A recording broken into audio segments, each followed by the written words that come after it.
Presented by McDonald's of Glasgow, it's time for the Brown Sports Bag. From the heart of the Barrens, a weekly local sports machine. Alongside John Butler, here's your host, James Brown. Well, John, every week that little intro music plays, and I sit here just before it starts. I'm like, well, is it going to not play this week? I mean, just because every week I think to myself, this will be the week they forgot to tell us that we didn't get to come back. But, hey, we're here. That is such a negative thought. Well, it's not. I mean, look, I live on the edge of something not working all the time, John. That's just the way I am. I mean, I'm always in a mild state of panic. That We're something's not gonna work. expanding. What do you mean? We're expanding to E-Town. Well, Yeah. I mean, I'm not complaining. I'm not complaining when it does happen. I just am amazed by it. We're going to kick this show off this week. We're going to talk a little bit about the NFL playoffs. We're also going to talk about the national championship game that is tonight. That's tonight? Yep. Okay. And then, by the way, the last of the 100 bowls. Yeah. Was there another one after this one? I mean, look, they got 2 weeks off before true. they played this game. I mean, they might as well have played a Pro Bowl in between. And by the way, if you are ESPN affiliates, we'll be carrying the game. So the 102.7 down in Bowling Green, 106.1 up in E-Town if you're up in that area. So you can hear the national championship game tonight between LSU and Clemson. Even if you can't be near the TV to watch it, that kind of thing. Also, we're going to talk a little bit about local basketball. The All-A, one of your favorite events, tips off tonight, gets started tonight. And then we're going to wrap it up. We've got some interesting news in the area. We got a new football coach who people will recognize. And then we're going to talk a little bit about WKU men picking up a big win against Middle Tennessee, that kind of thing. And the Reds Caravan will be at Greenwood Mall on Friday at 3 p.m. Jason Harbison and the guys from Red Legs Radio Report will be out there, so we'll be out there for that. Anyway, let's get to these NFL playoffs. One of the things out of the divisional round that really struck me was, we talked last week about the wild card round. There were some really good games in the wild card round. Not so much in the divisional round, John. Yeah, I mean, there were some good games, but there were some, the Minnesota, San Francisco was kind of boring. Yes. But there were some other good ones. I mean, Kansas City and the Kansas City game with the Texans. Yeah, that was for a while. I mean, it was entertaining. Very entertaining. That's correct. And of course, locally, Tennessee upsetting Baltimore. Yeah, a lot of the local Titans fans had to be happy with that one. We are, because you'll be able to hear their game against the Chiefs on 105.3 The Point coming up this weekend. So, and by the way, Derrick Henry, I don't know if he can keep doing this, but this is probably one of the greatest 3-game stretches of a running back has ever had, especially with 2 of them being in the playoffs. Yeah, I mean, he's an amazing player. I mean, size and speed, and it just looks like after a while that people just don't want to tackle him. Oh, who would want to? Yeah, I mean, and they've got a nasty offensive line too. Those boys are pretty nasty, and Tennessee did to Baltimore what Baltimore has done to everybody else. They just put their will, and that's kind of what Tennessee does. They just kind of place their will upon the other team, and just basically, it's like no moss after a while. You just don't want to fool with them. And but as great as Derrick Henry has been, really the key change all along has been Tannehill. Yeah. Even though Tannehill has not thrown for a lot of yards in the playoffs. Under 100 in both games. Hadn't had to, but he scored. I mean, he's had 2 touchdown passes, and he ran one in too. So he was very efficient. But I think his threat of making plays has really helped Tennessee as well. Well, Tannehill is the kind of quarterback. I think there are 2 kind of quarterbacks you want in the NFL especially. You either want a Russell Wilson who can basically carry the team, or, even though you would like for him not to have to, but basically a quarterback who can carry the team if you need him to, or you want one who just is not going to give away the game. And Tannehill, I mean, the game is give the ball to Derrick Henry, make the defense on the other team get tired of tackling him, and Tannehill make the passes that are there for him, and that's basically what he's done 2 weeks in a row. And the thing about what Tennessee is doing is they've played, I think, in consecutive weeks against professional coaches who are great at taking away the other team's strength. And you had Bill Belichick and John Harbaugh, and neither one of them have been able to do a thing about what Tennessee really wants to do. Yeah, that's right. I mean, they have knocked off not only 2 very highly proven teams, but also coaches. Yeah. On the road. Yes. And it is you've seen this in the past in the NFL where wild card teams have gotten hot on the road. Yeah. The Giants did that. One of their Super Bowl titles, where they won game after game after game end of the year on the road. Yeah, I think they went in the playoffs 9-7. Yeah, that's correct. And Tennessee has that similar type of run going, and they've been in playoff mode for a while because they had to win to get in. Yeah, so and then went to New England and then defeating Baltimore, who, by all indication, had the best performances this year was by Baltimore. They just mauled people. Except the one time that they got behind, really. They got behind a couple times this year. Kansas City beat them when they got way behind. And on Saturday they got behind Tennessee, and Baltimore looked like they were in scramble mode the entire way. Yeah. And Tennessee is a team that if you get behind Tennessee, you're not catching them. Well, and to that point, the score was 14-6, and I mean, I know the Ravens have gone for fourth down more than anybody this year and converted it more than anybody this year. And they had one earlier in the game they didn't convert, and I was fine that they did that one. But this one, they were at the Titans 17. It was 14-6. I felt like they could have kicked the field goal there because I felt like what had kind of happened is the game had settled down, and the Ravens were finally starting to do some things, even though they couldn't finish the drives. And the Titans' offense had stalled out at that point. Yeah. And maybe they get that field goal, but they went for it. And the Titans, I mean, they were ready for Lamar Jackson all day. And especially, I mean, running the ball, because he ended up throwing the ball 50 times. You don't want 59. that to happen. 59 times, that's right. You don't want that to happen. No. And so I felt like if they'd have kicked the field goal there, I mean, it's a 5-point game, but I feel like maybe that's where the half ends. Because they didn't get it. The Titans turned around. I think it was 2 plays later. Derrick Henry broke off 66 yards. They finished out with a touchdown, and that was kind of the game. I mean, the Ravens scored again during the game, but they never did anything else really during the game in terms of threatening the Titans after that. No, the Tennessee was in control. They're defensively. It's hard to say. Defensively, how do you play well when you give up over 500 yards? And Tennessee gave up over 500 yards, but they did what they needed to do. Right. They gave up no big splash plays. Yeah. Their game plan was really, really good, as you can see, and Baltimore just looked like they played in a hurry the whole time. Yeah. They went in a little bit in panic mode when they got behind, and I really believe the layoff hurt Baltimore. I did too. It's not that they had the bye. The bye was fine. Mm-hmm. Is that basically they didn't play their main players the week before the bye. Yeah, we've seen this before where you see a team has it locked up, and then they wind up with your primary players wind up with 3 weeks without real action. And that's kind of what they never had a rhythm, and they just played in scramble mode the whole time, whereas Baltimore's had 3 weeks off. Tennessee has been playing for their life every week. Yeah. And it just looked like Tennessee has always been a funny team throughout the last 3 or 4 years. You never can predict when they're going to win. When you think they're going to win, Tennessee almost always loses. Right. And when you think they have no chance, they win. Yeah. And they're in that mode where I don't think a lot of people gave them a lot of chances to beat Baltimore, but they just went in there and they just beat them. I mean, there's no like controversial calls or anything like that. They just flat out went up there and just wore them out. Yep. With that in mind, I mean, so then the Chiefs they get down 24-0. And again, here's another moment where I thought maybe a coach made a panic decision because of the way it panned out, because they were up 21-0. The Texans were in the first quarter. They had a chance. It was like a 4th and 1, and it was close enough they could kick the field goal or go for it. But I thought the problem was they ended up calling a timeout and then coming out and kicking the field goal instead of seeming to have the plan in place before they got to that 4th down. I heard his press conference, and he gave a reason for that, and it made sense to me. Yeah.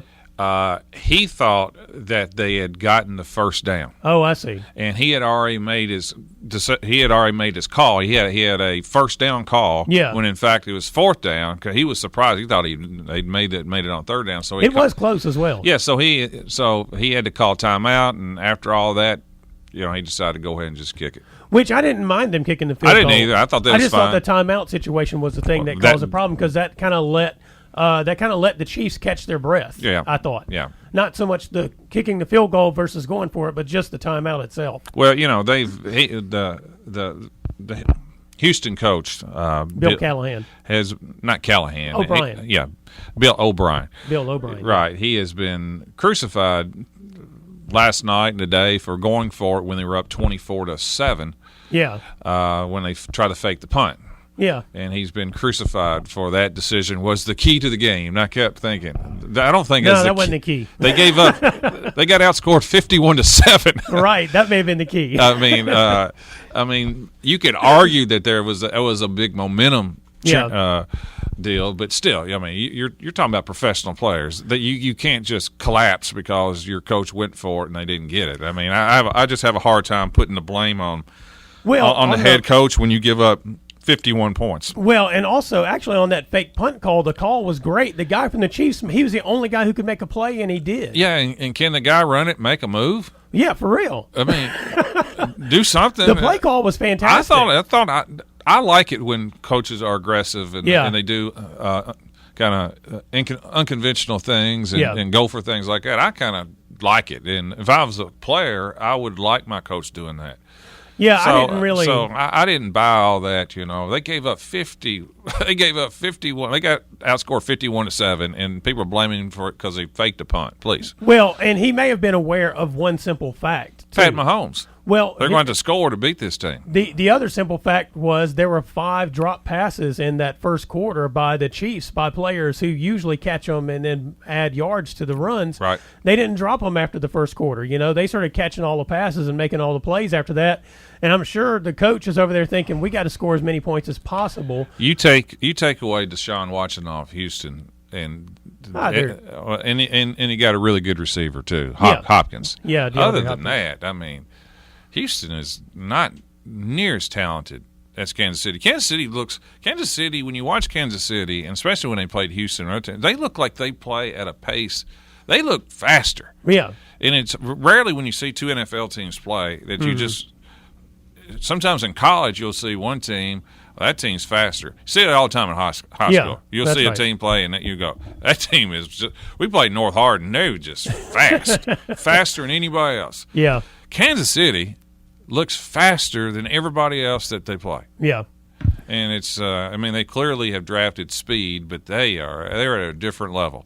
Well, and a lot of teams will find fast players, but here's the thing about the Chiefs players. They're fast, and they usually make the plays as well. Yeah, well, they're very well coached. Other than that first quarter, and that was the thing. I mean, it was when they were up, when it was 24-0, I thought to myself, well, they've given the Chiefs way too much time. I didn't think it would be 28-24 at halftime, but I just figured it was. Well, they scored 7 straight times. Yeah, 7 straight touchdowns. That's college. Right. I mean, that's they look like LSU. Right. Against another college team. Right. I mean, it's against another pro team. Yeah. If they'd gotten off to a good start, they'd have had 70 probably. That's true. So when you look at that Titans-Chiefs matchup, what do you think about it? I just think Kansas City has too much offense. Though Tennessee did go into Kansas City and beat them this year. They did. But that's never – I always don't like that, to be honest with you. I think that's – but it's – again, every time I think Tennessee loses, they win. But I told you – 2 weeks ago, I thought Kansas City would win it. Well, I thought Baltimore had the best year, but something about I thought Kansas City, this could be their year. So I'm going to kind of stick with Kansas City. I hope Tennessee wins, but I'll be honest with you, I like how Kansas City plays. I'm a big Mahomes fan. I like that wide open style play, but I mean I'm rooting for Tennessee. But I think Kansas City's going to win it all. I think, what was the time of possession? Did Kansas City have the ball 9 minutes in the first half and they put up 4 touchdowns? Right. So that's the problem. I mean, even though the Titans can play ball control and keep the ball away from Mahomes and the rest of his weapons, the fact is the Chiefs just don't need a whole lot of time to score. That's true, but they will not throw over the top of Tennessee. No. The Mike Vrabel, the head coach of Tennessee, of course, a great linebacker for the Patriots, is not going to give them what I call those big splash plays. Yeah. Kansas City's going to have to take their time and get it down the field. They're not going to let them just throw throw bombs against them and beat them. Well, and there's another thing. I think if there's a team that seems to have do a good job of designing against quarterbacks right now, it is the Titans defense. Yes. They've played two different types of quarterbacks and done a really good job against both of them. Right. Meanwhile, in the NFC, the Packers held on to beat the Seahawks. I mean, Russell Wilson, you want to talk about a dude that looks like he's playing the game by himself. That is Russell Wilson. Yeah, that's another team that, they don't look like to me they're as talented, near as talented as some of the other teams. But they got, Russell Wilson's a great player. Yeah. And he plays with an enthusiasm, a positive. But Pete Carroll's positive too. Right. I mean, there's the positive energy just kind of flows through that team. Right. But Russell Wilson, you never think you're out of it. As long as Russell Wilson is quarterback, and that's why. Yeah, I really thought they were going to come back. Well, that's and win why that I game. disagree, and I don't. I hate to second guess coaches, but I did at the time. That's why I did not like the decision that Seattle made with 2.5 minutes to go to punt, even though they had 3 timeouts and they had the 2-minute warning. But when they punted only down 5, there was always a chance you were going to get the ball back. Right. And that's what happened because the other team has Aaron Russell. Aaron Rodgers. Aaron Russell. Aaron Rodgers. He's plays by himself too to some degree. Aaron Rodgers, probably throws the ball better than any quarterback in history, at least top 3. And I would have rather gone fortify Seattle 4th and 11. Hold them, let them kick a field goal. It's still one score. Yeah. Then I was never comfortable if I'm in Seattle kicking it to Aaron Rodgers because Aaron Rodgers can make plays just as much as Wilson can. Well, and the thing is, the Packers actually have a better offense. They have more players. Yeah. And that was the percentage play. Yeah. The percentage play was to kick it. When you have 3 timeouts and the 2-minute warning, the percentage is to kick it. Then they didn't use their timeout before the 2-minute warning, and they let that go too. But Aaron Rodgers is a different animal. I think I mentioned to you last week, I don't know if it was while we were on there, I know we talked about Peyton at New Orleans, but the other head coach that I often just distrust in pressure situations is Carroll. I mean, I think sometimes he just makes this – he's got his staff that makes decisions, but I feel like the emotions that he kind of coaches with sometimes affects how the decisions made during the game. I didn't hear much criticism over that one though, but I said at the time, I'd go for it. 4th and 11. Heck, if you don't get it, you don't get it. Might as well. At least you still have a chance. Well, and meanwhile, the 49ers, they pretty much made short work overall of the Vikings, and they shut down Dalvin Cook. Kirk Cousins looked like the regular old Kirk Cousins again. And the 49ers, I like their offense a lot, and their defense is good too. Their defense is great. Their defensive line is unbelievably good. Yeah, they get a lot of pressure. They stop the run, and they basically don't blitz a whole lot. I don't know if they blitz don't have to. It's like their blitz percentage is somewhere like 15%. It's like one of the lowest in the NFL, if I remember correctly. They destroyed Green Bay earlier in the year at San Francisco. We'll see. I think it'll be much closer. I do too, because I think Rodgers is a playoff quarterback. He's done a lot in the playoffs through the years when he didn't have talent around him, and he still didn't have a ton. And he doesn't. He's got Devontae Parker, but Adams. Devontae Adams, yeah. But the 49ers just look like the better team. They do, and I think I would like to see a 49ers Titans Super Bowl. I don't think it's going to happen, but there is a possibility you could have 2 blowouts.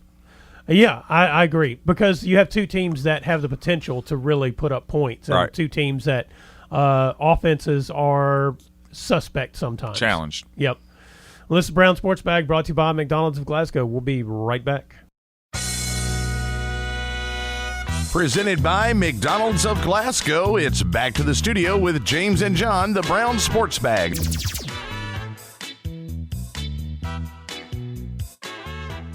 Well, John, I guess we've been waiting for a long time. It seems like forever to get to this national championship game tonight. The LSU Tigers and the Clemson Tigers. It's Tigers and Tigers. And I think one of the interesting things about it, and you said this a couple of weeks ago, probably this year's number one, at least first quarterback taken, but probably number one overall pick, and next year's number one overall pick will be the quarterbacks in this game tonight. But I don't know. I mean, Clemson has looked pretty good in recent games, especially against ACC opponents Now, I'm just taking that Ohio State game just out of the equation as I say that. But then again, the ACC may not have been that great this year in college football. So I'm still not sure if I really trust Clemson as a team as a whole. I do. Do you? Yeah, because they beat Ohio State, and Ohio State has been rated by most experts as the best team in the country. Yeah. For much of the year, and they just flat beat them last week. Yeah. Or whenever it was, 2 weeks 2 ago. weeks ago. So that and the fact that they got that coach, that Dabo guy, yeah, it's pretty good. That quarterback's pretty darn good. Yeah, Trevor Lawrence. Running back's good. Yeah. They've probably got I don't know. They probably got 6 or 7 first-round defensive picks somewhere on there. Well, that's the thing. I mean, so you think their defense is good enough to slow down? No. I think Clemson's really good. I think they're going to lose to LSU, but I am convinced that they're the second best team in the country. Yes, that I'm convinced. I think they're really well. good. I do believe that. But I think LSU is transcendent this year. Yeah, I think now they're going to deal with the pressure, and it didn't seem to bother Joe Burrow all year. He's been unbelievable, no matter who they play. Yeah, Alabama, Georgia, it doesn't bother him. But it is in New Orleans, which at first blush, that's a huge LSU benefit. There'd be 75% of the people would be LSU, but it also, I think, it adds to the pressure too. Yeah, you know what the people in Clemson also do? Eat crawfish. Okay. I believe that they will be. I believe that when you actually look at the crowd for the national championship game, it will be more 50-50 than people are expecting. They might. Now, on the street, it won't be. Yeah, that's what I'm talking about. I'm just talking about the build-up, the pressure, the social pressure. It's huge for LSU. I just think LSU is just slightly a different level. They've got so much speed on offense. Their receivers, they got first-round picks on the receivers. Their defense has improved this year. I think their defense is good enough. Yeah.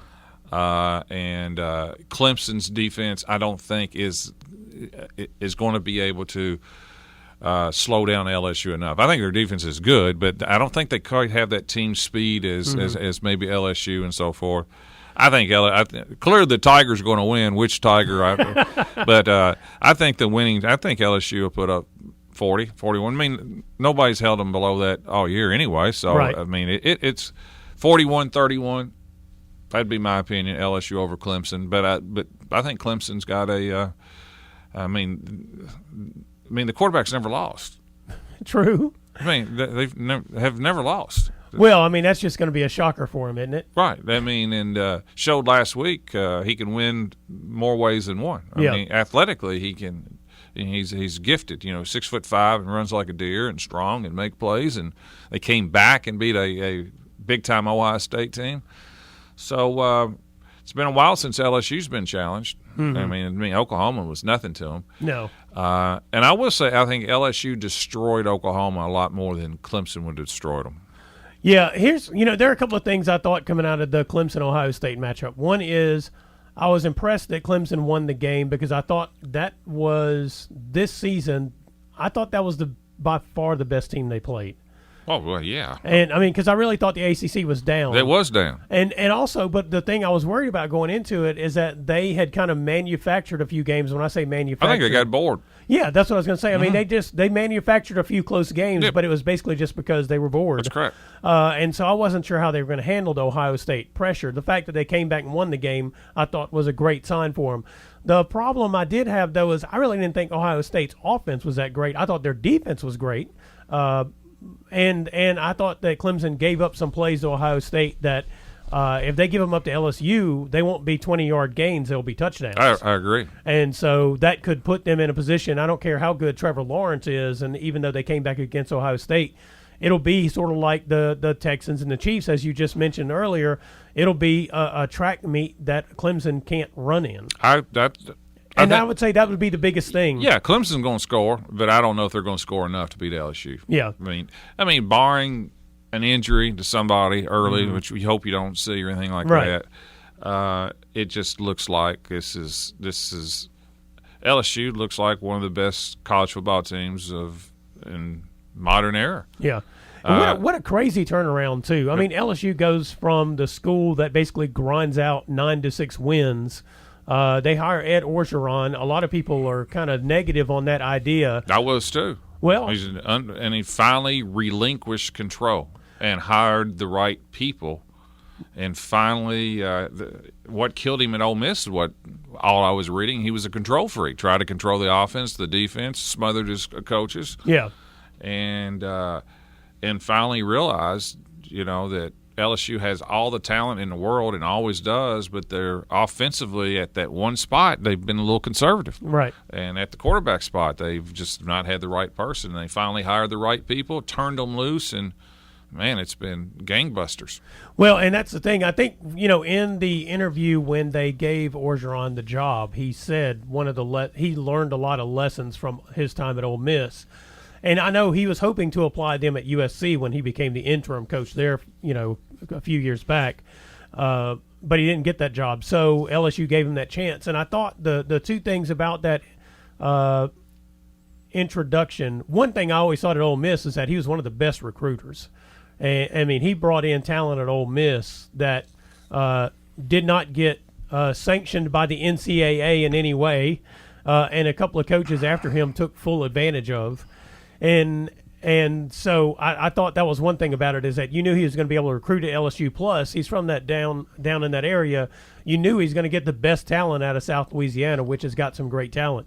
But the other thing was, he had that passion, but he said he learned those lessons. And apparently, and I was kind of skeptical of whether or not he had learned those lessons. I thought he'd be great at LSU in terms of getting players and bringing the energy, but I thought it was going to basically look like the same old LSU in terms of what you saw on the field. Well, where he got lucky is coaches get second chances all the time. It's rarely your second chance is at an LSU. True. Sometimes you got to go down the ladder to get your second chance. Yeah. He actually kind of get fired at Ole Miss, and your next head coaching job's LSU. That didn't happen very often. No, he didn't just land on his feet. He landed on his feet on a platform somewhere. But he took advantage of it. Yeah. And I'm happy to see LSU like that. Now, growing up in Mississippi, I was not an LSU fan, and a number in the south part of the state in Mississippi, you find a whole lot of LSU fans, which is fascinating, instead of Southern Miss fans.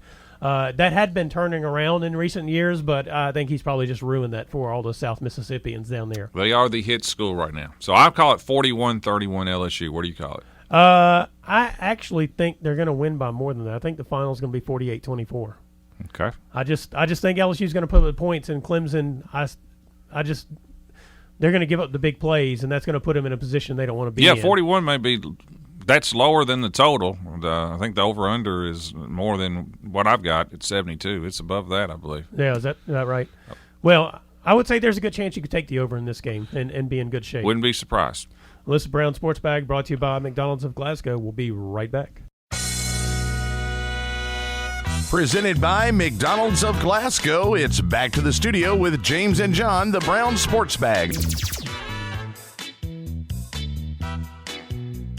Well, John, Glasgow and Barron got their homecomings out of the way this past Friday. Congratulations to Elizabeth Bertram and Gavin Withrow at Barron County. They were the Queen and King, and then at Glasgow it was Ashanti Gore and Tucker Kirkpatrick. So that's all out of the way, so the coaches can, worry about whatever's next instead of homecoming coming up.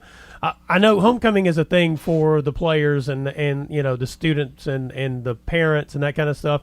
I know that through the years, especially in football, and I don't know if this is the case in basketball as much, but definitely during football, it's a little bit of a stressful time for coaches just because you got the ceremonies, which is going to be in a different rhythm. The whole week is probably a little bit different leading up to a football game, and coaches are creatures of habit, right, John? Yeah. No, it's not a big deal in basketball. Yeah, I don't even know why they have it in basketball. They didn't do that in Mississippi. The first time that happened, they didn't do it around here until it's been a few years. I think it's obviously it's a good gate. Yeah. The more people candidates you have more people that come. Barron had like 31 candidates on Friday night. Yeah, there's a big crowd too. yeah. For a boys only game with Adair County. Yeah, it's a big crowd to say the least. Yeah, I think you just nailed it. Yeah, but no, I don't think it's that big of a coaching problem. Right. Meanwhile, on Friday night, Barron won their game against Adair. Played well. Yep, played well against Adair. Adair has been a good program through the years. They're probably a little bit down right now. They are, but they've been very competitive. Their losses have been tight and close, but Barron destroyed them. Yeah. Jumped on them and just hammered them. Right. And then, meanwhile, Glasgow played at South Warren on Friday. The girls had a big win. I think 38-37. 37-36. Kayla Bradley hit a jumper, I think it was, or a layup, something with like 10 seconds to go. But then South Warren missed it on the other end. Yep. And so, and the other thing was, this was the thing that I just chatted with Justin about this Saturday because I went over there for their games with Todd County, which was homecoming for Glasgow. And he said the biggest thing about the game was they played with intensity from start to finish. Yeah, they had to. Yeah. South Warren's got a good team. Well, they lost to them earlier this year, right? Yeah, so, Barron, Bowling Green, South Warren, and Glasgow. Those are your top 4 teams. Right. If things break well, they should be in the semifinals of the region if the draws work out right. Right. So that was a good win for them. And then came back Saturday. The boys, Glasgow boys, lost their game, and in the process, Tucker Kirkpatrick went out with an injury. Landon Frazier went out with an injury. Jaden Franklin went out with an injury. Good gracious. And then Jackson Poland didn't play Saturday. So when Glasgow played Todd County on Saturday, they were down 10-7 at the end of the first quarter. They got a big game. They ended up coming back and winning by 20-something, I think it was. But anyway, they got a big game out of Sorrel, of course. Also out of Bowen Haney, Robert Kingery played well. Ashton Serwinski came in and shot the ball well. John Carter Myers came in, played defense real well, hit a 3 during the game, had some good rebounds. So, they got a bunch of – Owen Riddle came in. I think he had like 11 points or so. So, he's a senior, came in, played well. Some of the players who have kind of been the role players were asked to step up, and they did against Todd County on Saturday night, so that was good. They play the All-A tonight at Clinton County. Girls and boys both play over at Clinton County. I'll be headed over there as soon as we're done. And Jaden Franklin, I believe, will be back. I think he had tweaked his repaired knee, and so they just sat him out. He was dressed Saturday if they needed him, but he did not play. That's good. He's had some tough lucks. Missed two of his 4 years so far. So yeah, so he was dressed. They didn't need him, so he didn't play. I don't know about Kirkpatrick going forward. We'll see, how that worked out, if he's just going to try to get back or not. I don't know right now. I hope so. Yeah, and then I guess Landon Frazier, I imagine, will play tonight. He had his hand taped up on. He was not in uniform on Saturday, but I imagine a lot of what happened on Saturday night in terms of who played and how much they played had a lot to do with them playing tonight at Clinton County, not wanting to put anybody else in danger. Well, the girls' game, Glasgow they'll be big favorite to beat Clinton. Right. Clinton's way down. Yeah. The boys' game, even though Clinton lost the really good player, Jackson Harlan, who went to Western, they've still been – they are always competitive. Right. And they play the same style. They just move another star piece in. Yeah, now it's Stice. They do a great job, Clinton, of controlling tempo, and they play that matchup zone. It's never easy to – it's one of the few places in the region that's they kind of have a decided home court advantage. But for some reason, most places there's really not much of an advantage. I think it is with Clinton. Yeah. It's long drive. It's hard to get there, and teams that play are pretty tough. So Glasgow had to play well. They should win if they play well, but they'll have to play well. Yeah, and the rest of that tournament is girls semifinals on Wednesday at Cumberland County, boys semifinals Thursday at Cumberland. Boys and girls finals are Friday at Cumberland County. So that's the rest of the schedule this week. Yeah, Metcalf goes all the way to Todd Central, the other end of the world to play. Yeah, it's almost the two furthest points in the fourth region are Russell County and Todd Central from each other, but Metcalf is next, I think, on that list to get to Todd County. Clinton. Yeah, Clinton. Yeah, they're going to be. Yeah. It's a long drive either way. If they could fly, they would. Yeah. It's just kind of ridiculous, to be honest with you. They've not redone the fourth region since 2006, I guess it was. You talking about the A? Or because this is still structured on the KHSAA's fourth region. Yeah. And that was. Well, they shouldn't. They ought to do something else. All A does what they want to anyway. Well, why do they go by the fourth region? Those are all very good questions. Why don't they put Metcalf and Green together? Those are all very good questions. See, there you go. I've got it fixed. And we got a AA. They don't do the AA like that. No, they did. Because Hart was in it, and right? Hart, Franklin, Warren Central. Yeah, they're all in it. Warren East is in the AA too. Yeah.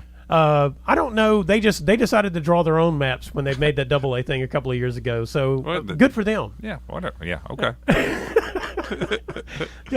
John, okay. It's a scheduling nightmare. People don't know. It's if you're not in it, it's a scheduling nightmare. Well, because the state tournament. Well, here's a good thing they did. Barron lost the game to Warren Central. Yeah. Because they're in the 2A, they're supposed to play them. That was supposed to be homecoming Saturday night against right. Warren Central, and they ended up with the boys only. But that's everybody. It's just a nightmare. If you lose in Class A, then you're looking for games well, you know what they need to do then? So Barron and some of the other schools need to get together and make a 3A. Or 4A or 8A or whatever they want to call it. They can call it the others if they want to. And then that way, during this 2-week window when everybody else is playing in the A and the AA, they can make sure they got their games on the plate for it. Good idea. There you go. So all problems solved. That's right. I was going to say also, though, the Caverna's playing tonight. They're doing the 5th Region All-A. They're playing at Campbellsville, girls and boys. Yeah, Bethlehem, a heavy favorite. Yeah, Bethlehem is top 10 in the state in girls. Yes, Bethlehem's heavy favorite on the girls' side. I'd say Bardstown on the boys' side in the 5th region. I'd say they got J.J. Traynor, who's going to Louisville, right? Yes. So those should be the two that are favorites there. I was also going to say that the Caverna Lady Colonels had a big win Friday night. They beat Hart County 15. Yep, they were up. They were up big early. They basically took advantage of what they do. They have size inside. They got the ball inside. Their strength is Hart's weakness. Yes. Hart does not have a lot of inside presence. Yep. Guard oriented. Yep. Good young guards, actually. Yeah, they got a couple of them that look pretty good. But Caverna 52-37, if I can remember. Yeah, that's right. Okay. And then Kayleana Richardson, I think she had 19 in that game. She's a freshman for Caverna. She's a good-looking player. Yep. And then, they got Stacia Burnett is looking better. She's rounding into shape. There you go.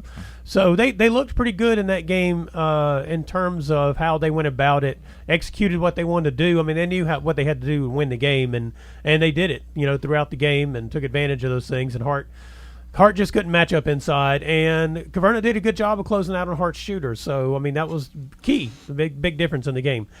And meanwhile, the Colonels, they lost that game to Hart County. It was a high-scoring affair. Caverna's boys, combination of injuries and other things, they're down. They had like 8 players, I think, in uniform for the game. So they're having some struggles at the moment. Yeah. Well, it's nothing wrong with having 8. It's just which 8. Yeah, right. Yeah.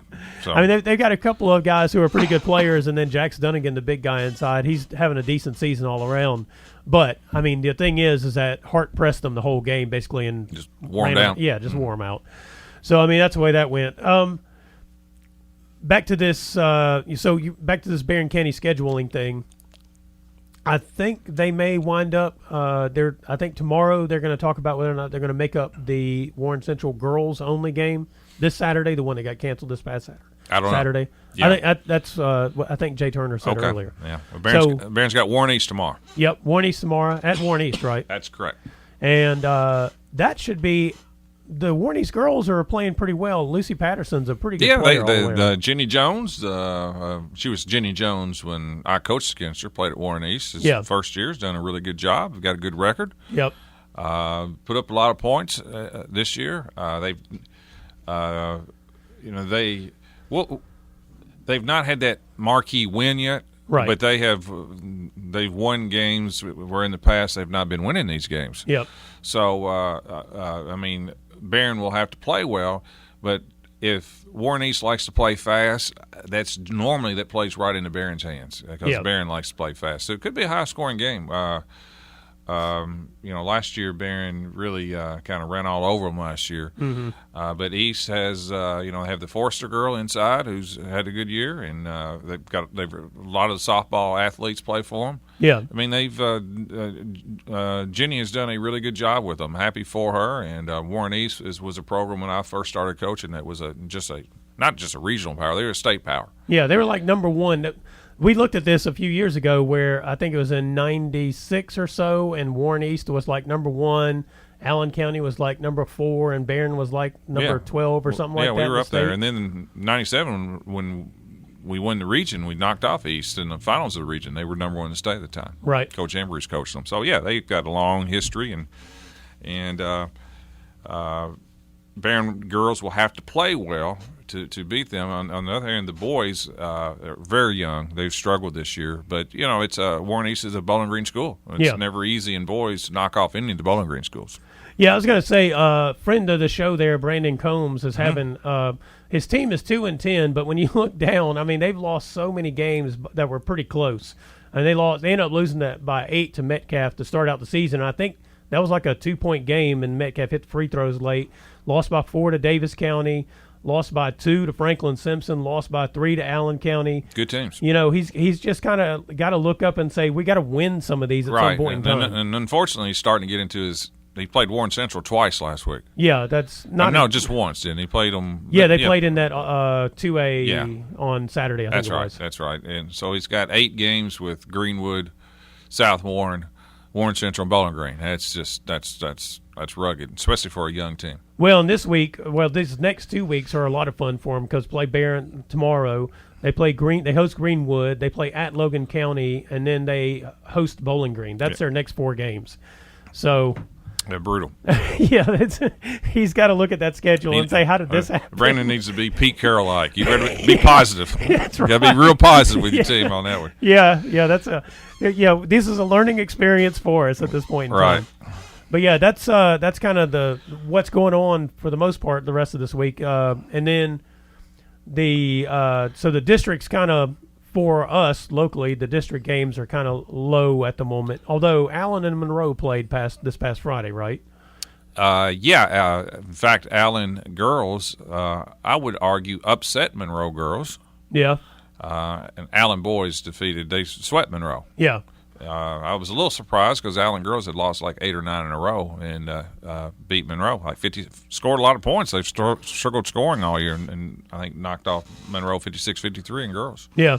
So that's right now. It's those two are kind of trying to figure out which one's going to be the 3 and which one's going to be the 4 when the district tournament rolls around. I would say on the girls' side, Barron and Glasgow are going to be 1-2.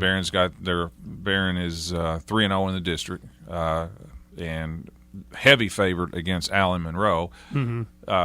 If Glasgow could knock off Barron, then there'd be a coin flip because I think Glasgow's easily the better than Allen and Monroe as well. It's just kind of the fact. So it's those 2 teams, and against either Allen Monroe, and it should work out barring injury. Being Barron, and this year it's too clearly Barron and Glasgow are the 2 best teams in the district in girls. Yeah. And boys, you still think it's Glasgow's undefeated in the district. Mm-hmm. Barron has 1 loss, and then I don't think Monroe has won a game yet. Right. Allen has won 1. Mm-hmm. So Allen looks like they should be competitive with Glasgow and Barron, but they actually have not necessarily been so far. We'll see the second time around. Yeah. I mean, they're good enough. They're 8-7. Got good guards. Mm-hmm. I think the second time around, those games will probably be tighter, closer, because Allen is good enough. Yeah. Yeah, so, I mean, don't take those first 2 meetings between Barron, Glasgow against Allen on the boys' side as what the second meeting will be, is the point there. Because they're not that far behind Glasgow and Barron, especially with Glasgow's injury situation. Yeah, I mean it's going to be interesting to see how that goes. I guess Willett's going to have to decide just how much pressure he's going to put on his team to win these regular season games, including these All-A games. I mean, so I guess that's what we'll have to see because they may have to give some people some breaks for a little while. We'll just see how it pans out. This is Brown Sports Bag, brought to you by McDonald's of Glasgow. We'll be right back. Presented by McDonald's of Glasgow, it's back to the studio with James and John, the Brown Sports Bag.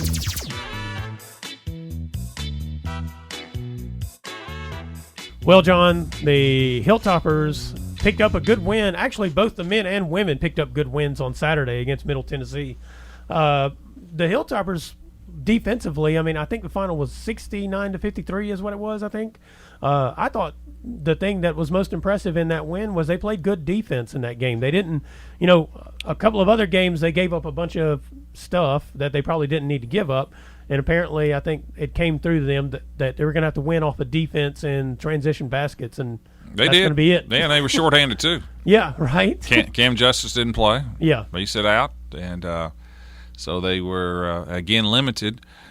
Hard to win at Middle, but in fairness, Middle is not very good this year. True that. They've lost 7 or 8 in a row. Yeah. So I would just say the Toppers took care of business. Yeah. They went down there and got that win after losing in probably a dissatisfied game at UAB, in which it was kind of a scramble situation. They had 2 technicals on players. One time is a 1-point game with about 6 minutes to go, and the technical led to 4 straight free throws. So since they started the Conference USA, they're 3-1. Good start. They held the 2 home games and got the win at Middle. They got the split on the road. That's pretty much what you want on the road if you get a split. Yeah. And Carson Williams continues to play well. Yep. 6'5" post player, freshman off the bench who's now starting. Jordan Rawls has played well. Yep. So Anderson played well. So happy for them, and they get to come home for a while. Yeah. And have a big game Thursday against Old Dominion to see if they can continue this momentum. Yeah, and the women, meanwhile, they got a turnaround at against Middle Tennessee. I guess it was at home. They got the turnaround the Thursday before that too. They beat UAB. That's true. At 11 a.m. That's right. In front of time on that 5,100 people though. Yeah, it was. That's always a good crowd for that Education Day game. Yeah, I think. You bring the elementary kids out. Yep, and it's loud. They're screaming and so forth. So that was a good win against UAB. UAB was undefeated in the conference at the time, and had a good team. Good 3-point shooting team, had the leading scorer in the conference, played on that team. And then to knock off Middle Saturday, I was at that game, called that game, and that was a really good win. Anytime, Middle and Western are great rivals. Mm-hmm. Middle's got a good team. They're led by a University of Tennessee transfer who was sixth player of the year, 6th person of the year for Tennessee 2 years ago. Yeah. And Western really just dominated the glass. Just much. Middle Tennessee was not a real big team. It's one of the smaller women's team I've really ever seen. To be perfectly honest with you, and Western, just their size really bothered them, and they got a good win. Even their record at 2-2 in the conference, 10-5 overall. Yeah, I think for the Lady Toppers, the only thing about their 2-2 record is that disappointing loss at North Texas. But they've come back from that, even though they lost to Rice, and I think played 3 well. Good games. They have, and Alexis Brewer had 13 points against UAB. She's coming off that shoulder surgery. That was a boost, and I just thought watching the Lady Topper, I thought they were really good Saturday. Defensively, they were super. Yeah. And then today, John Pettit, old is new and new is old again at Monroe County. He's back. The new old football coach there. Never really left. He stepped aside. He's the athletic director, but he has been their defensive coordinator the last 2 years. Yeah. So, welcome back there. We can, I'm guessing, expect to see some halfback passes and some wildcat if he's got the right setup. He's a good coach, but coaching has not been their problem. No, Billy Joe did a really good job. Yes, he did. Just decimated by injuries. Yeah, the past 2 years, they finished last year basically without a quarterback. That's correct. And John Pettit has always been a good football coach. Yep. So their coaching tree, with John and coming back, and they've got to get the players back. Mm-hmm. Their numbers been a little down, and they got to get healthy. Yeah. But John Pettit can clearly coach football. But I also thought Billy Joe could too. Yeah. Well, I just think you look at that trip that they took to Lloyd Memorial 2 years ago, 4 hours on a bus, got off and beat a team that had not lost a game. And a coach who can get his team to accomplish that when they're not supposed to is a good coach. That's and correct. Pettit's done that kind of stuff too. That's exactly right. So welcome back. We'll have him on the show next year as we get ready for the preseason, I'm pretty sure. So that'll be a lot of fun talking to Pettit. Meanwhile, the Houston Astros fired 2 of their – Just their manager and general manager. That's right. The upper management. They fired the upper management off of this cheating scandal from 2 years ago. After the MLB, they fired them after the MLB had suspended one or both of them. Both of them. For this year. But they did not retract any of the playoff wins when the cheating occurred. Yeah, we explained. We got it real quick. The cheating was they were videotaping signs, right? Yes, and then they had a live feed monitor in their office basically, and so they could see what the signs were, and then they were relaying that back to the field. Right after they figured out through video what the signs were. That's correct. So, the manager and GM was aware of the program and did not stop it or alert anybody. Right. Yeah, they did not report it was being done, so they took advantage of the situation. But this is also kind of a classic case of the people who are, yes, they should be punished, and also, ironically, the Astros didn't fire them before this. I say ironically, but, that's probably some legal issues or whatever as we discussed ahead of time. But also, though, there were players who initiated this, and none of them have been punished. Right. So, by the MLB or the Astros. And it looks like the Red Sox could be involved as well. That's right. Well, we'll be back next week. Brown Sports Bag, brought to you by McDonald's of Glasgow. Thanks for listening, and be sure and join James and John once again next Monday at 4 for the Brown Sports Bag, a local weekly sports machine presented by McDonald's of Glasgow. Coming soon to your FM dial, this is Fox Sports Radio, WCDS Glasgow, AM 1230.